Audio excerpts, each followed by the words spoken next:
Hey guys, welcome back. Thanks for joining me again this week. So this week I wanted to dive into passive aggressiveness, and I think that this is really important because I am going to raise my hand and say that I definitely have experienced this 100%, and I've also done this to some extent because in the past I didn't always know how to deal with what I was feeling and the situations I was in, and I think that this is such a common thing. And I think as you listen to this video, I can 100% guarantee that majority of people watching this is gonna say, yes, I've experienced that at some point, or I've done this myself at some point. And I think something like gaslighting and projection, and while those things definitely happen, I do think that sometimes they're trickier to spot. You really have to educate yourself on certain things. You have to know the person that you're dealing with, and you also have to be very aware of how you're feeling in that situation and understand the dynamic of what is happening. And so if you don't have that kind of education and self-awareness, you may not know when someone is abusing you in that way. But with passive aggressiveness, I'm gonna go over really the key things that people will do when they're being passive aggressive. There is a laundry list of stuff, but really these are the things that are the most common that happen to people. So we've all experienced overt aggressive behavior. So we've all probably, unfortunately, experienced, yelling and screaming and blatant insults. These aren't passive insults. These aren't little jabs or nothing. They're just full-blown, ouch, that really hurt when you said that, type of behaviors from people. But passive aggressive behavior, as the word said, is passive. So these are things that people will do as defense mechanisms or tactics because they don't know how to really deal with what they're feeling and deal with the situation. And so they've learned these types of tactics in order to get through a situation. So either they're going to do some of these things to completely avoid something, or they're going to do something almost as like punishment in a way. And again, if you don't know about these things, then you're never going to know when someone's doing them to you. So I think this is so important to educate yourself on these things. Now, if someone's choice of abuse is passive aggressiveness, there are some people that kind of, take little bits of emotional abuse and are a little, projecting here and there, a little bit of gaslighting. And then we have some people that really love passive aggressiveness. Like this is their drink of choice. And dealing with these people, it is 100% an emotional roller coaster. One day we're up, one day we're down, one day we're communicating, and one day we're not. And one of the major signs of someone who's passive aggressive is the silent treatment. So this can really range from anything in terms of completely shutting down in the middle of a disagreement, conversation, argument, whatever have you. Or this can be, and I want to just clarify something because I had someone ask me this recently. They said, well, I tend to, shut down and need a minute when I'm having a discussion with someone. And that's not passive aggressive, because if you're feeling overwhelmed in a conversation and you're kind of going toe to toe with maybe a narcissist and they're just completely witty and know how to just spitfire at you, and you get overwhelmed in situations, then it's fine to take a step back from a conversation and not speak for a minute so you can kind of gather your thoughts and take a break. But I do think that passive aggressiveness with the silent treatment with passive aggressiveness is more of a complete shutdown. So if you're honest with the person that you're dealing with and you say, look, I'm getting really overwhelmed in this conversation and I need to just take a breath, take a breather, and we'll tackle this in a minute or tomorrow or whatever. That's fine, because you're not avoiding something. You just need distance. You just need a break. The silent treatment is the silent treatment. Like there's no talking about this. We're completely shut down. So the silent treatment really can be someone just shutting down in the middle of a conversation or refusing to answer questions that maybe someone is asking them. Either they're blatantly not answering the question, or now they're going to try and avoid it by bringing up a different topic or using other emotionally abusive tactics to kind of throw you off your game, like perhaps projection or gaslighting. You never said that, and all of these things. So it gets tricky because if you're with someone that is an emotional abuser and does a lot of these different things, you're going to go from projection to passive aggressive to gaslighting to this to that. And if you don't know about this stuff, it's going to knock you out and it's going to exhaust you, number one, because you're not dealing with a mature, rational human being that knows how to communicate effectively, is healthy themselves, and knows exactly how they're feeling in each situation and is being honest with how they feel in each situation. The other thing with the silent treatment, and this is really common in terms of kind of avoiding, so this can be something like accidentally, not saying hi to someone in the hallway. So if you had an issue with Susie and it's you and Susie in the hallway and you're crossing paths and she neglects to say hi to you and doesn't even make eye contact, that can be a little passive aggressive, right? So it's tough sometimes to decipher whether or not someone did this accidentally or if someone is blatantly doing this. And we don't want to go around living our lives being paranoid and everyone's being passive aggressive with us. But if you start to see a pattern with someone, then this is definitely their drink of choice. And this is definitely how they deal or handle themselves in uncomfortable situations. The one thing to really understand and remember with people that choose the silent treatment, method is they don't know what it is that they're feeling.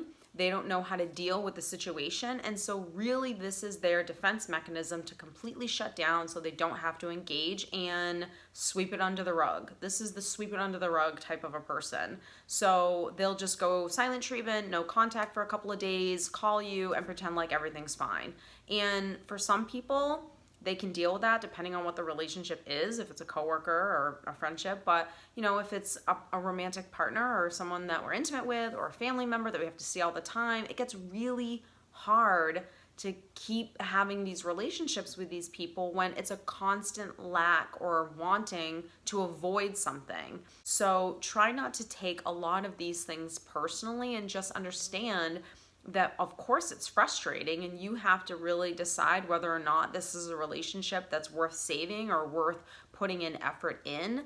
But the silent treatment is just really the most immature thing you can do, but it's done from someone who is emotionally immature. So they don't know how to deal with situations. They don't know how to express themselves and express how they're feeling. They were never taught these things. So of course we can have, sympathy for this person, but we also have to make sure that we're setting boundaries with everyone and we're making this person understand or telling them that this behavior is completely unacceptable. And again, you have to just determine whether or not this person, you want to keep them in your day-to-day life. The next thing with passive aggressiveness is the subtle kind of insults. They're not like full-blown overt insults. They're not like these huge attacks, but you'll be having a conversation with someone and they start off with this like amazing compliment and you're just like so heartfelt by this. And then right in the middle of it, you just get this ding, this like little insult that they just like kind of twist in you. And then of course we might end with the rest of the compliment, or we might just leave it there. Usually this sounds something like, I'm so happy that you got that job. Like, I'm amazed because you actually didn't finish your degree, but that's so great that you got that job and you should be so proud of yourself. That kind of is passive aggressive. So we're very excited and happy, but yet we had to kind of bring up something that is a little bit of a sting or an insult. So in my mind, when I want to give someone a compliment, I don't give them a backhanded compliment. I don't throw anything else in their face. And when people do that, really that is just a shout for insecurity and someone that perhaps is probably jealous of you on some level. And again, if you're not aware of these things, you're going to take that on and you're going to, focus so much on that insult, that little ding that they were trying to get to you. And you're going to focus on that and bring that up.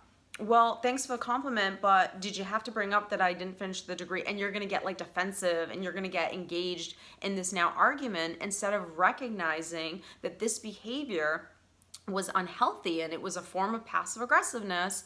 And why are they passive aggressive? Because they're insecure, because they're probably a jealous person. Because anyone that's really happy and whole and healthy by themselves, people don't do those things when they're healthy and they're content by themselves. They're excited for everyone's win, and they want to, bring people up and make people feel great about themselves. They don't want to tear them down and make them feel crappy. And again, this is just a defense mechanism because they don't know what it is they're feeling, and they don't know how to deal with the feelings that they're having. So maybe the reason why someone was being passive aggressive and gave you those subtle little insults is because they hate their job and they don't know where to begin in order to find a new one. But because they're not probably aware of that feeling, they might be a little bit aware. And in order to kind of make themselves feel better because they're feeling so low, because they're insecure of that, they're going to give you that little passive aggressive, insult. And so understanding these things is so important, to not take this stuff on and to let someone sit in, that negative space that they're in. So if someone were to give you that type of a backhanded, insult or compliment, the way you would handle it is just by saying, I know, I'm so proud of myself. I can't believe I did this. The interview went great. I know that I nailed it. I'm so excited. And I get a bonus every December. Just not even engaging, not even recognizing or acknowledging that little insult just actually happened, and just avoiding it altogether. Because what happens is when you don't avoid it and you get wrapped up into it, then all you're doing is then allowing that person to, number one, probably deny it. They're not going to recognize that they were just being passive aggressive. And if you bring it to their attention, most likely they're going to say, oh my God, I didn't mean that at all. And don't get defensive. Or, oh my God, why would you ever think that? I would never mean to do that. And that's fine. It doesn't really matter because you don't need anyone else's validation. So this is why it's so important to keep working on yourself and learn how to love yourself, because we can't avoid unhealthy people. We're going to come in contact with them, whether that's someone that we work with, a family member, whatever. And we have to learn how to be able to deal with these types of people, and how to really hold on to our vibration and hold on to ourselves, and not get wrapped up in this negative, energy or negative space that this person maybe wants us to come into, or just is sitting in themselves. Two of the biggest phrases that are definitely passive aggressive, because when you're being passive aggressive, you're really just not dealing, again, like I've said, you're not dealing with what it is that you're feeling. So saying something like, I'm fine, and you're not fine, that is passive aggressive. Saying, fine, whatever, that's being passive aggressive, because there's something there. And I'm sure a lot of men watching this right now can say that they've heard a woman say this, and men have said it too, and I have said it. So this is why I really loved this topic, was because I felt like, we've all kind of done this from time to time. And I think it's important to just recognize when you yourself tend to shut down, or when you tend to do the fine whatever, or everything's fine, and you're not. So if you hear yourself say that, then it's just a matter of recognizing it and say, look, I'm gonna be honest, I'm actually not fine, but I don't want to get into it right this minute. I just need a break for a second, and just take a time out and take a step back and kind of reevaluate. That's always the best way to handle these types of situations, is sometimes just to take a step back, take a breather, collect your thoughts, and really think about the situation rationally and in a healthy way, and then come back and discuss it. So the point of me, going over this stuff was to really help you guys when you're in confrontation, and recognize these types of behaviors in other people. And I think it's important to recognize when we ourselves do some of these things, because we're human. And from time to time, we might have a feeling, or we might be in a situation that feels really overwhelming, and we don't know how to deal with it. And sometimes unfortunately, these defense mechanisms and tactics that we ourselves have learned along the way from whoever, parents, siblings, friends, what have you, people that raised us, it's important to recognize when we ourselves do these things and catch it when it's happening. So how do we deal with these types of people? I think number one, the most important thing you can ever do for yourself is to continue to educate yourself on these types of things. The more you watch videos, the more you read about certain behaviors in people, whether it's, emotional abuse, whether it's narcissistic abuse, anything, and really learning about this stuff, because this is not something that we're learned or taught in school. And I think that number one will really help you to be aware as to when it's happening. And when you're aware that you're in a situation where someone is being passive aggressive or projecting or is narcissistic or whatever, it kind of gives you home field advantage, so to speak, and you can really get control of the situation and make sure that you don't, let your emotions take over. This is where, because you know what's going on, this is a great starting point towards mastering your emotions and not getting involved in these negative interactions. The next thing, of course, is to stand up for yourself, but you want to do this in a healthy way. So we don't want to approach someone and, number one, tell them that they're being passive aggressive, or tell them that they're gaslighting you or whatever, because most of the times people are not going to acknowledge, you know what, you're right, I'm being so passive aggressive right now, God, I'm so sorry. That's probably not going to happen. So you want to come to the table from a calm and loving place, which is telling someone how you feel and what you think in terms of the situation. Again, we weren't taught these things. And if you're watching this video, I'm not saying all my viewers are codependent and people pleasers or anything like that, but if you have been emotionally abused your whole life, then it's going to be really hard for you to confront others. There aren't a lot of people that just love confrontation, but when you start confronting people and when you start talking to people in a healthy way, which is you're holding on to yourself, you know what you think, you know how you feel, and you're just going to express that to someone, and you don't need them to agree with you, that is the best place that you can start from, because what that means is the more you do something, the easier it gets, and the more you stand up for yourself, and the more you don't fear confrontation, because really, what's the worst that could happen? Someone says, oh, you're crazy, or oh, that didn't happen, or they use other forms of emotional abuse on you, then okay, that's it doesn't matter, because you know how to love yourself. You know how to take care of yourself in these situations. And I think that the more you learn how to discuss these things with people in a calm and healthy way and tell people what you think and how you feel, that builds self-confidence. That is self-loving, and that is true self-empowerment. So when people ask me, how do I increase my self-confidence and how do I learn how to love myself? Well, there's a lot of other ways of, to gain more confidence or to have more self-love, of course, but this is a huge thing, because when you know someone is treating you unfairly or doing something that's abusive, and you are at a place where you're like, you know what, I'm not tolerating it anymore. And it's not a matter of getting angry and yelling and screaming and getting involved with someone. It's just a matter of saying, I love myself and I'm not dealing with this behavior anymore. And when you're ready to discuss these things, please let's discuss them. But for now, I'm not dealing with this behavior, and really learning when you need to disengage with someone and learning when you need to engage with someone and tell someone what you think and how you feel. I hope that this has helped you guys out there. If you have any questions, please let me know. And if you have any questions, don't forget to leave them down below and give this video a thumbs up if you like it. And I will see you guys next week.